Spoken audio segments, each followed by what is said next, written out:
വളരെ പ്രിയപ്പെട്ട അമ്മയച്ഛൻ, സഹോദരി കൊച്ചുമാരി, സഹോദരി സഹോദരന്മാരി, എനിക്ക് സത്യം പറഞ്ഞാൽ എന്താണ് പറയേണ്ടതെന്ന് അറിയത്തില്ല. ഞാൻ 2003 മുതൽ 2020 വരെ ചിലപ്പോൾ 21-2 മീറ്റിംഗ് മാസത്തിൽ ഒരു പ്രാവശ്യമെങ്കിലും വെച്ച് ട്രിവാൻഡ്രത്തുള്ള നിങ്ങളുടെ ഒരുപാട് പള്ളിയിൽ ഞാൻ പോയിട്ടുണ്ട്. ഇന്ന് ശ്രീജന സംഘത്തിൻ്റെ ആനിവേഴ്സറിയാണ്. നല്ല ഒരു ലീഡർഷിപ്പിൽ നിന്നുകൊണ്ട് നല്ലൊരു പാട്ട് പാടി, ഇത്രത്തോളം നീ എന്നെ പോറ്റി പുലർത്തി, ഇത്രത്തോളം നീ എന്നെ സ്നേഹിച്ചു. ആ പാട്ട് കേട്ടപ്പോൾ എനിക്ക് സത്യം പറഞ്ഞാൽ കണ്ണു നിറഞ്ഞു പോയി. കഴിഞ്ഞ 2-3 വർഷം കണ്ണീർ മഴയിൽ മുതിർന്ന ഒരു ജീവിതമാണ് എനിക്കുള്ളത്. എങ്ങനെ കണ്ണിനെ മറികടക്കാം? 2-3 വചനങ്ങളാണ് എന്നെ എപ്പോഴും നടത്തിയത്. അത് ഞാൻ നിങ്ങളുമായി കൊണ്ടുപോകും. ഞാനൊരു യെശയ്യാ 53 അധ്യായം, അതൊരു നമുക്കൊരു മരുന്നാണ്. ഞങ്ങൾ കേൾപ്പിച്ച് ആവശ്യിച്ചു എവിടെ പൂജ്യമാർക്ക് വെളിപ്പെട്ടു വന്നു. ആ തുടങ്ങി അശയപ്പെടുത്തുന്ന 1000 വട്ടമെങ്കിലും ഉമ്മൻചാണ്ടിയുടെ രോഗാവസ്ഥയിൽ വായിച്ചു കാണും. അത് മിക്കവാറും എനിക്കൊരു പ്രെയർ മീറ്റിംഗ് ഉണ്ട് ആഴ്ചയൊരിക്കൽ. അതിൽ നിന്ന് ഞങ്ങളില്ലാത്തപ്പോൾ അത് നടന്നുകൊണ്ടിരുന്നു, ഇപ്പോഴും നടക്കുന്നു. ഞങ്ങളെന്നും വായിക്കുന്നു. കഴിഞ്ഞ 5 വർഷമായിട്ട് ദിവസം എല്ലാ പ്രെയർ മീറ്റിങ്ങിനും ഈ അധ്യായം വായിച്ചിരിക്കും. അതുകൊണ്ട് തന്നെ മിക്കവാറും കാണാത്ത പാഠമാണ്. യെശയ്യാ വായിച്ചു. പിന്നെ ഒരുപാട് ഞാൻ സൗഖ്യമാക്കുന്ന യഹോവയാണ്, അടിപ്പണ സൗഖ്യം വന്നുവിരിക്കുന്നു, വിശ്വസിച്ചാൽ ദൈവത്തിന് മഹത്വം കാണിയാൽ ലഭിക്കും, അന്വേഷിക്കുന്നത് ഒരുപാട് പഴയ ദൈവത്തിലും പുതിയ ദൈവത്തിലും വാക്യങ്ങൾ ഒരുപാട് ഞാൻ വിട്ടു. എൻ്റെ പ്രാർത്ഥനയ്ക്ക് ദൈവത്തിന് സ്തോത്രം മറുപടി ഒരുപാട് കിട്ടിയിട്ടുണ്ട്. അത് ശരിക്കും ഞാൻ ഒരു സാക്ഷ്യമായി പറയുന്നുള്ളൂ. ഞാൻ വിശ്വസിച്ചു ഉമ്മൻചാണ്ടി ഒരിക്കലും മരിക്കത്തില്ല. അതിൻ്റെ കൂട്ടത്തിൽ നേർന്ന ഹൃദയത്തിൽ ഒരു തീപ്പത്തം കൂടെ കൊണ്ട് ഒരുപാട് പേരെന്നെ കുത്തി. എനിക്ക് മൊബൈലോ വാട്സാപ്പോ ഒന്നുമില്ല. എനിക്ക് മൊബൈൽ റേഡിയേഷൻ അടിക്കുന്ന മൊബൈൽ ഉപയോഗിക്കാറില്ല. അപ്പോഴും മോള് പറഞ്ഞു, ഇങ്ങനെ അമ്മയെ ഒരുപാട് വരുന്നുണ്ട്, അമ്മയെ അപ്പയെ നോക്കിയില്ല എന്നൊക്കെ പറഞ്ഞ് വരുന്നുണ്ട്. ഞാൻ സാരിയില്ല മോളെ, ഇത് മറന്നിട്ട് നമുക്ക് പ്രാർത്ഥന മുഴുക. കുഞ്ഞിനെ ദൈവത്തിൽ എങ്ങനെയും ദൈവം രക്ഷപ്പെടുത്തും. പക്ഷെ അതിന് പ്രതീക്ഷയ്ക്ക് അതീതമായിട്ട് ഒരു ദിവസം ഉമ്മൻചാണ്ടി യാത്രയായി. അതിൽ 2 ദിവസം മുമ്പ് ഞാൻ കർത്താവിനോട് പറഞ്ഞു, എൻ്റെ ജീവിതം ഞാൻ നിങ്ങളോട് പങ്കുവെക്കുന്നു. കർത്താവെ, എനിക്ക് ഇനിയും പ്രാർത്ഥിക്കാൻ വയ്യ. എൻ്റെ ശരീരവും ബുദ്ധിയും മനസ്സും ആത്മാവും എല്ലാം തളർന്നു. അത് ഞങ്ങൾ കിടക്കുന്ന ബെഡ്റൂമിൽ ഡബിൾ കോട്ടിൽ ഞാനിങ്ങനെ രാത്രി കൈവച്ചിങ്ങനെ കിടക്കും, പ്രാർത്ഥിച്ചുകൊണ്ട് കിടക്കും. പക്ഷെ 2 ദിവസം ഞാൻ പറഞ്ഞു, എനിക്ക് തോന്നുന്നു എൻ്റെ ആത്മാവ് ഇല്ലാണ്ട് യാത്ര പറയായിരുന്നു. അങ്ങനെ മരിച്ചു. എൻ്റെ പൂർണ്ണമായ വിശ്വാസം അദ്ദേഹം ഒരിക്കലും മരിക്കത്തില്ല എന്നുള്ളതായി. അത്രയും ദൈവം എന്നെ ഇത്രയും വഴി കേട്ടപ്പോൾ ആ വഴി കൂടെ എൻ്റെ ദൈവം എന്നെ വിടത്തില്ല. 46 വർഷത്തെ പ്രാർത്ഥന എന്നെൻ്റെ കഴുത്തിൽ ഉമ്മൻചാണ്ടി മിന്നി കിട്ടി. അന്നോട്ടെൻ്റെ പ്രാർത്ഥനയായിരുന്നു, എന്നെ ഒരിക്കലും വിധവയാക്കരുത്, പക്ഷെ ആ വിധവയാക്കരുത് പ്രാർത്ഥനയ്ക്ക് ഒരു കട്ടിയായ നോ ജൂലൈ 18 പറഞ്ഞു. പക്ഷേ എങ്കിലും പ്രിയപ്പെട്ടവരെ, ഞാൻ നിരാശപ്പെട്ടില്ല. ഞാൻ ഭയങ്കര ദുഃഖിതയായിരുന്നു. എന്താണ് കർത്താവെ നീ എനിക്ക് ഇങ്ങനെ ചെയ്തത് ഒരിക്കലും ചോദിച്ചിട്ടില്ല, ഇനിയും ചോദിക്കത്തില്ല. എന്നോട് കർത്താവ് ബുദ്ധയോടെ എന്നെ സ്നേഹിച്ചു. അദ്ദേഹത്തെ നന്മകൾ ഒരു അന്തമില്ലാത്ത നന്മകൾ തന്നു. കർത്താവിനെ അദ്ദേഹം തന്നു. ഞാൻ ചോദിച്ചു, പ്രിയപ്പെട്ടവരെ, കള്ളു കുടിക്കാത്ത, സിഗരറ്റ് വലിക്കാത്ത ഒരു വ്യക്തി ആയിരിക്കണമെന്ന് ഞാൻ പ്രാർത്ഥിച്ചു. പക്ഷെ ഞാനൊരു ചെറിയ റോസാ ബഡ് ചോദിച്ചു. ദൈവം എനിക്ക് തന്നത് ഒരുപാട് നല്ല റോസുകൾ, ഒരു പ്രപഞ്ചം തന്നെയായിരുന്നു. അപ്പം ഞാൻ എങ്ങനെ മക്കളെ തന്നു? ആൺകുട്ടിയെ തന്നു, പെൺകുട്ടി നമുക്കൊന്നും ഒരു കുഴപ്പമില്ല. അപ്പം നമുക്ക് പ്രയാസങ്ങൾ നേടുന്നതിനെ കുറിച്ച് ഞാൻ പറയുന്നു. എനിക്ക് എന്ത് പറയണമെന്ന് അറിയത്തില്ല. എനിക്ക് 1, 2, 3 എന്നുള്ള പോയിന്റ്സ് വെച്ചല്ല ഞാൻ പറയുന്നത്. എൻ്റെ മനസ്സിൽ എന്ത് പരിശുദ്ധാനുഭവം ആ തോട്ട് തരുന്നു, അത് എനിക്ക് പറയാൻ പറ്റും. കൂടെ വന്നപ്പോൾ എനിക്ക് അച്ഛനെ പാട്ട് പഠിപ്പിക്കും എൻ്റെ കണ്ടത്. അപ്പോൾ എനിക്ക് മനസ്സിലായി എന്താണ് പറയേണ്ടത് എന്ന് മനസ്സിലായി. ആരാധന നന്നായിട്ട് നിങ്ങൾ കഴിഞ്ഞു. അപ്പം അത് കഴിഞ്ഞ് ഇങ്ങനെ വന്നപ്പോഴത്തേക്ക് ഞാൻ ടോട്ടലി ഫ്രോസൺ. എൻ്റെ പ്രിയപ്പെട്ട ഞാൻ സാക്ഷ്യം പറയുന്നു. എനിക്ക് ഒരുപാട് അത്ഭുതങ്ങൾ കണ്ടിരിക്കുകയാണ്. ഞാൻ എൻ്റെ രോഗസുഖത്ത് ഒരുപാട് സത്യങ്ങളെല്ലാം കണ്ടു. ഒരുപാട് കാര്യങ്ങൾ ദൈവം എനിക്ക് ചെയ്ത് നമ്മൾ അനുമതിയാണ്. അതിനെ ദൈവത്തെ ശ്രദ്ധിക്കുക. നിങ്ങളെല്ലാവരും ശ്രദ്ധിക്കണം. നമുക്ക് രോഗം വരുമ്പോൾ കച്ചത് വരുമ്പോൾ അപ്പം കരഞ്ഞുകൊണ്ടിരിക്കുകയല്ല ചെയ്ത് ശരി, ആ ദൈവത്തെ കൊടുക്കുക. അതിനൊപ്പം തന്നെ count your blessings and name the one by one. അങ്ങനെ ഒരു പാട്ടുണ്ടല്ലോ അല്ലേ. ഞാൻ അതപ്പോൾ എന്നോട് ഈ രോഗത്തിലാക്കും 3-4 വാക്യങ്ങൾ ഞാൻ നിങ്ങളോട് പങ്കുവെക്കാം. മുൻചാണ്ടി ബോഡി കൊണ്ടുവന്നു. അപ്പോഴേ ഞാൻ 100% ഫ്രോസണാണ്. എനിക്ക് പ്രാർത്ഥിക്കാൻ പറ്റത്തില്ല, ശരീരം മനസ്സൊന്നും നെയ്യുന്നില്ല. പാവോനെ കൊണ്ട് പറയുന്നത് എനിക്ക് അങ്ങനെ. അപ്പോൾ അദ്ദേഹത്തിൻ്റെ ബോഡി 6:30 ഞങ്ങളുടെ വീട്ടിൽ നിന്നെടുത്തു. അപ്പോൾ ഞാൻ എൻ്റെ ഹൃദയത്തിൽ ഒരു മന്ത്രം കേട്ടു. കർത്താവ് നിന്റെ ഭർത്താവ്, കർത്താവ് നിന്റെ ഭർത്താവ്, കർത്താവ് നിന്റെ ഭർത്താവ്. ഇതിങ്ങനെ ആ ബോഡി കൊണ്ടുപോയി ഒന്നുകൂടെ എനിക്ക് ഇടയ്ക്കിടയ്ക്ക് വരുന്നുണ്ട്. അപ്പോഴും അത് കഴിഞ്ഞു 41 ദിവസം, 3 മാസം, 500 മണിക്കൂർ കൂടുതൽ അദ്ദേഹത്തിൻ്റെ കല്യാണം ചെലവഴിച്ചിട്ടുണ്ട്. അപ്പോൾ എനിക്ക് ഒരു 7-8 ദിവസം കഴിഞ്ഞപ്പോഴത്തേക്ക് ഞാൻ ഓർത്തഡോക്സായിരുന്നു. നിങ്ങൾക്ക് അറിയാമല്ലോ, ഒരു ഓർത്തഡോക്സായതിൻ്റെ ഫ്രണ്ട് ഇപ്പോൾ പെന്തിക്കോസ് സഭയില്ല. എൻ്റെ ഫ്രണ്ട് പറഞ്ഞു, കർത്താവേ എന്നോട് പറഞ്ഞു ആൻറ്റിയെ വന്ന് കാണണം. ആ ആൻറ്റിയോട് പറയണം, no more lamentations, no more weeping, no more tears, you are enough, give me thanks only.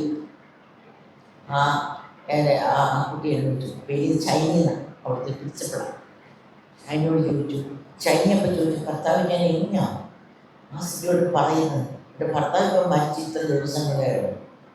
I go and tell her. അന്ന് എന്നോട് ഒന്ന് പറഞ്ഞു. അപ്പോഴാ സമയത്ത് ഒരു ചൊവ്വാഴ്ചയാണ് അദ്ദേഹം മരിക്കുന്നത്. നെക്സ്റ്റ് ട്യൂസ്ഡേ ആണ്. തിരുവനന്തപുരത്ത് നിന്ന് അതിൻ്റെ ഫ്രണ്ട് കാറെടുത്ത് പുതുപ്പള്ളി വന്നവിടെ ഞാൻ നിറയെ കലറി. എന്നോട് വന്നപ്പോൾ ഞാൻ ഇങ്ങനെ കാണും സംസാരിക്കാൻ പറ്റുമെന്ന് അറിയത്തില്ല. പക്ഷെ എന്നോട് നിന്ന് പറഞ്ഞു, എനിക്ക് വലിയ ആശ്വാസപ്പെട്ടു. വന്ന് പറഞ്ഞു, ആൻറ്റി കരയല്ലേ, ഇങ്ങനെ കർത്താവ് പറഞ്ഞിരിക്കുന്നു. ആദ്യം അത് 2 മിനിറ്റും എൻ്റെ ഹൃദയം ഒരു വചന ഹൃദയം ശക്തമായിട്ട് വരിക. നിന്റെ ഹൃദയം കലങ്ങി പോകരുത്, ദൈവത്തിൽ വിശ്വസിക്കുക, എന്നിലും വിശ്വസിക്കുക. അത് നേരത്തെ അസുഖം വന്നപ്പോഴൊക്കെ ഞാൻ ഒരുപാട് വചനങ്ങൾ വെച്ച് പ്രാർത്ഥിച്ച് വന്നൊരു വാക്യ, നിന്റെ ഹൃദയം കലങ്ങി പോകരുത്, ദൈവത്തിൽ വിശ്വസിക്കുക, എന്നിലും വിശ്വസിക്കുക. അനേക കലക്കങ്ങളുണ്ടാകും, കാരണങ്ങളുണ്ടാകും. യേശുവിൻ്റെ ജീവിതത്തിലെല്ലാം സംഭവിച്ചിട്ടുണ്ട്. എൻ്റെ പ്രിയപ്പെട്ട, നിങ്ങളുടെ ജീവിതത്തിലും കലക്കൽ ഒരുപാട് വരും, കലങ്ങുന്ന സന്ദർഭം വരണം. അപ്പോൾ കർത്താവ് പറഞ്ഞ ഈ വചനം ഓർക്കണം, നിങ്ങളുടെ ഹൃദയം കലങ്ങി പോകരുത്, ദൈവത്തെ വിശ്വസിപ്പീൻ, എന്നിലും വിശ്വസിപ്പീൻ. ദൈവം അറിയാതെ യാതൊന്നും നമ്മുടെ ജീവിതം സംഭവിക്കുന്നില്ല. എല്ലാവരും മാറ്റപ്പെടും, അന്ത്യത്തോളം അതിനപ്പുറം കലയ്ക്കപ്പുറം നിത്യതയോടെ വരുന്ന ഒരൊറ്റയാളെ ഉള്ളൂ നമുക്ക്. അതാണ് നമ്മുടെ യേശു ക്രിസ്തു. ആ യേശു ക്രിസ്തുവിനെ സ്നേഹിക്കും, തൻ്റെ കൽപ്പന പ്രമാണിക്കും. We love you Jesus, we love you Jesus. കൊയറുകാരില്ലെങ്കിൽ ഒരു പാട്ട് പാടാൻ കൊയറുകാരില്ല, പാട്ട് പാടുന്ന പിള്ളേരൊന്നും ഞാൻ കാണുന്നില്ല. അപ്പോൾ അങ്ങനെ ഒരു പാട്ടിനോട് ഒത്തിരി ഉണ്ടല്ലോ. നിന്നോട് എന്ത് ചെയ്യാതെ അതിൻ്റെ കൂടുതൽ പാട്ട് പാടി, നിന്നോട് ദൈവമേ ഞാൻ ചേർത്തിട്ടെ എന്നുള്ള പാടി തിരുമേനിക്ക് നന്നായിട്ട് അതിൻ്റെ തിരുവനന്തപുരം നന്നായിട്ട് അല്ലാതെ തിരുമേനി എനിക്കറിയാം. എൻ്റെ പ്രിയപ്പെട്ട അവിടെ ആ സാക്ഷ്യം തീർന്നില്ല. അപ്പോൾ എൻ്റെ ഹൃദയത്തിൽ ദൈവമേ ദൈവമേ ദൈവമേ എന്ന് വിളി മാത്രം. അപ്പം ഇപ്പോഴത്തെ ഒരവസ്ഥ ഞാൻ പറഞ്ഞിട്ടുണ്ട്. വയനാട്ടിൽ അവസ്ഥത്തിൽ ഈ പ്രായമായ സമയത്ത് എനിക്ക് എൻ്റെ ഭർത്താവ് നഷ്ടപ്പെട്ടപ്പോൾ എനിക്കുണ്ടായ ഒരു ദുഃഖം, 2 ഗ്രാമങ്ങൾ മുഴുവൻ പോയപ്പോൾ അപ്പനും അമ്മയും മക്കളും എല്ലാം വേർപെട്ടപ്പോൾ എല്ലാം നഷ്ടപ്പെട്ടപ്പോൾ ഉണ്ടാ ദുഃഖം. അവരവിടുത്തെ നിന്ന് പ്രാർത്ഥിക്കണം, നമുക്ക് പ്രവർത്തിക്കണം. തീർച്ചയായിട്ടും കാര്യത്തിലേക്ക് വരുവാണെങ്കിൽ അത് ഞാനിങ്ങനെ മനസ്സോടെ ഈ വചനയ്ക്കൊരു ആശ്വാസം തന്നു, ഇപ്പോഴും തരുന്നുണ്ട്.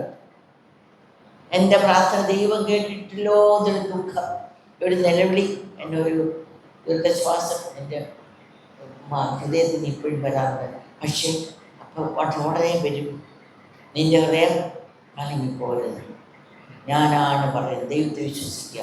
എന്നെ കാട്ടി കഷ്ടപ്പെടുന്ന അനേകരെ ലോകത്തുണ്ട്.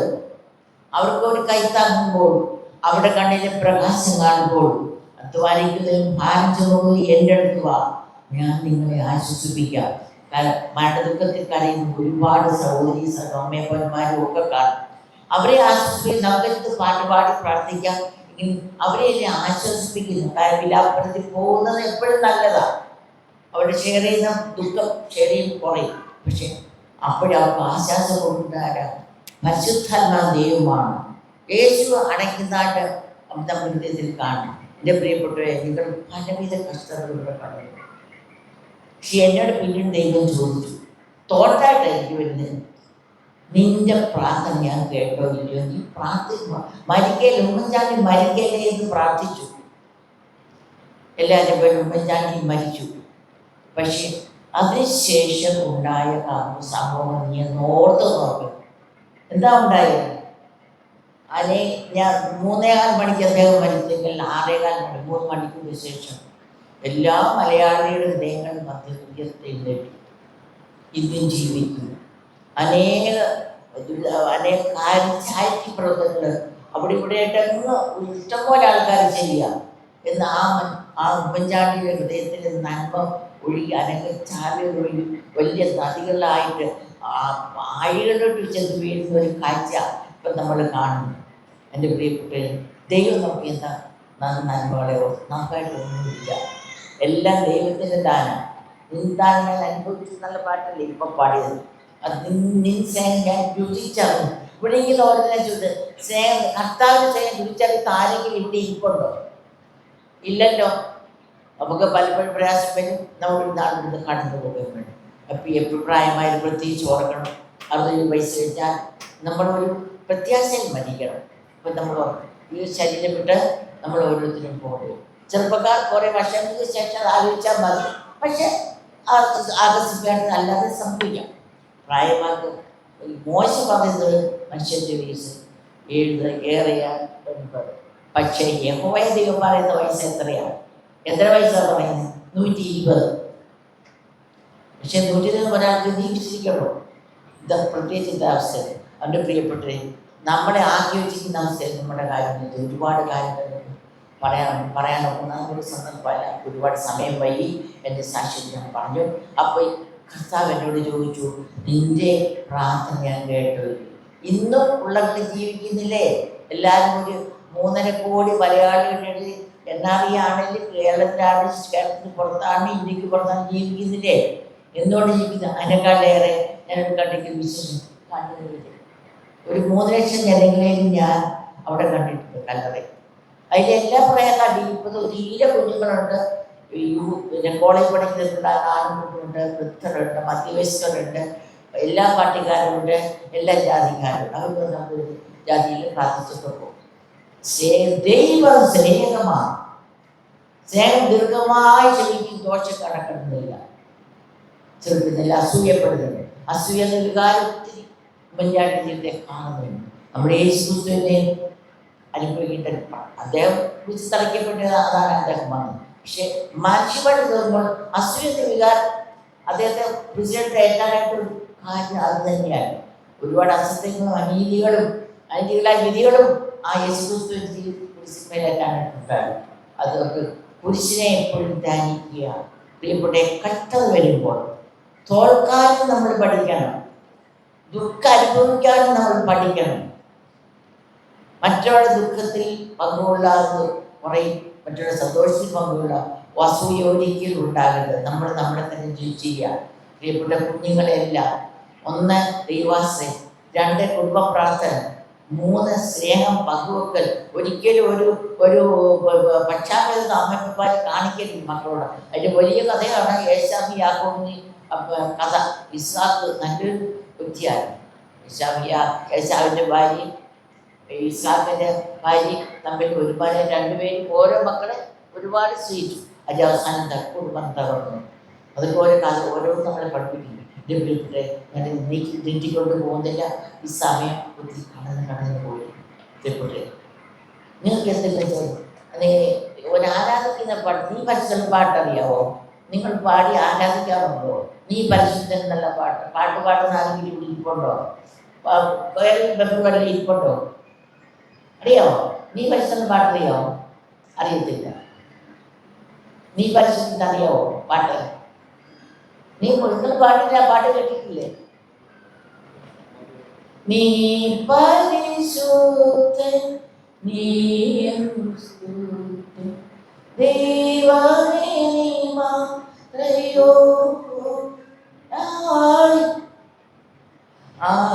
ആരാധനയും സ്തുതി ബഹുമാനവും സ്വീകരിപ്പാനെന്ന് നീ യോഗ്യനായി.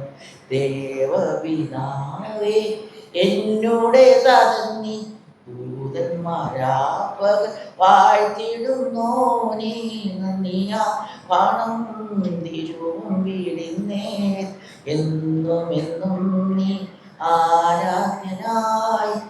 യേശുനാഥായൻ കർത്തനാം രക്ഷകൻ നീ ദൂതന്മാരാപ്പകൽ വാഴ്ത്തിടുന്നോ നീ വണം